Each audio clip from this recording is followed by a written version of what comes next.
Apa kabar saudaraku? Insya Allah kita hari ini berbahagia. Saudaraku, saat ini saya di Masjid Nasional Al-Akbar di Surabaya, masjid yang menjadi kebanggaan di Jawa Timur. Saudaraku, boleh jadi kita mengenal istilah fobia. Bahkan di antara kita ada yang mengalami fobia itu.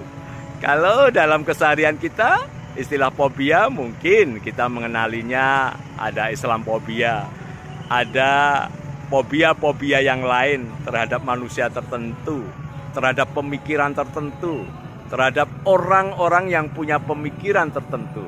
Dan fobia ini menjadi bagian yang dalam realitasnya, dalam skala nasional boleh jadi, dalam skala yang lebih kecil, mungkin juga dalam organisasi kecil kita, lembaga kita. Fobia itu dikonstruksi oleh akal pikir orang itu sendiri. Berasal dari situasi ketakutannya yang berlebihan. Dari mana sumber itu bisa muncul? Pengetahuan itu bisa dari pengalaman, bisa dari literasi, ataupun bisa juga dari bagian-bagian yang dia ketahui dari orang lain atau siapapun. Sehingga terkonstruksi dalam pikirannya, maka yang muncul adalah kecurigaan yang amat kuat. Sumber kecurigaan tentu muncul dalam dirinya sendiri, dari dalam nafsunya. Sejatinya, pemikiran fobia itu muncul pada saat orang yang fobi itu sedang mengalami situasi di mana kepentingannya belum selesai, sehingga kepentingannya itu tidak boleh diganggu oleh siapapun. Ingat, zaman Rasulullah memulai berdakwah pada orang-orang jahiliyah, betapa penolakan orang jahiliyah itu terhadap pemikiran-pemikiran tauhid. Nah, fobia terhadap kalimah tauhid itulah yang menjadi dasar bagaimana Rasulullah disingkirkan, bahkan dibunuh karakternya dan sebagainya. Dan ini terjadi pada era-era sekarang. Islamfobia yang muncul di negeri kita atau bahkan di beberapa negara yang lainnya, itu dikonstruksi oleh pikiran orang-orang itu yang memiliki kecurigaan yang amat dalam dan tinggi terhadap Islam. Dan konstruksi itu karena orang punya kepentingan yang belum selesai, sehingga ketakutan kepentingan ini kalau hadir dalam konteks perspektif Islam maka menjadi terancam. Sama halnya di berbagai tempat.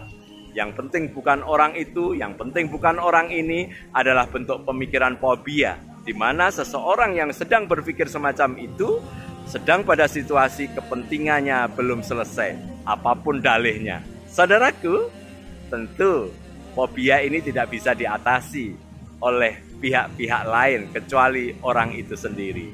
Karena fobia itu adalah konstruksi yang dilakukan oleh pikiran orang itu berdasarkan pada kecurigaan yang amat kuat dan sumbernya adalah dari nafsu diri. Mungkin pemikiran ini, kalau boleh saya katakan, sebuah kekerdilan pemikiran, yaitu zaman orang-orang yang dinaungi oleh kebodohan. Tentu kita tidak menginginkan dengan penempatan pada diri kita yang termasuk golongan fobia-fobia itu.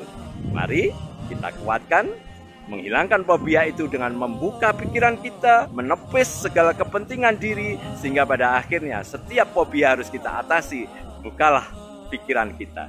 Sekali lagi, bukalah pikiran kita, agar hati kita lebih lebar, hati kita lebih ikhlas, hati kita lebih bisa menerima berbagai perbedaan, dan pada akhirnya perbedaan itu akan menjadikan indah. Sebab dengan perbedaan itu kita akan mendapati sesuatu yang lebih mulia daripada sekedar yang sedang kita pikirkan sendiri. Mari kita tinggalkan fobia-fobia itu, berjuanglah untuk diri kita yang kita menjadi terhindar dari kejahilian atau kebodohan. Allahu Akbar, walillahil hamd, la haula wala quwwata illa billah.